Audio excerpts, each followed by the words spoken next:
তো বট গাছটা দেখা গেছে, তাহলে মনে হয় এটাই সাধু বাবার স্থান। আমি বিনা পুঁজির ব্যবসা মাঝে আখের বোঝাই লিব।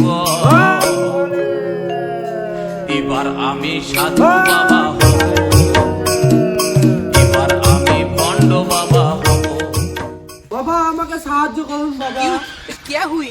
বাম বলে বল বৎস, তোকে কি সাহায্য করবো আমি? বাবা সামনে সরস্বতী পুজো আসছে, আবার ফেব্রুয়ারি মাসও আসছে, আমার একটাও গার্লফ্রেন্ড নাই, তো আমাকে একটা গার্লফ্রেন্ড করার ব্যবস্থা করে দাও।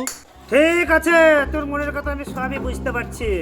তা তুই যাকে ভালোবাসিস বা পছন্দ করিস তার একটা চুল নিয়ে আসিস। ঠিক আছে বাবা, আমি এক্ষুনি চুল আসছি। A few minutes later. বাবা বাবা এই দেখেন, আপনি চুল আসতে বলেছিলেন, আমি চুললেই চলে এসেছি। আরে বৎস, আমি যে তোকে একটা চুল নিয়ে আসতে বলেছিলাম আর তুই সব চুল নিয়ে এসেছিস। না বাবা না, আমি সব চুল তুলে আসিনি, আমি যাদেরকে ভালোবাসি তাদের একটা করে চুল তুলে নিয়ে এসেছি।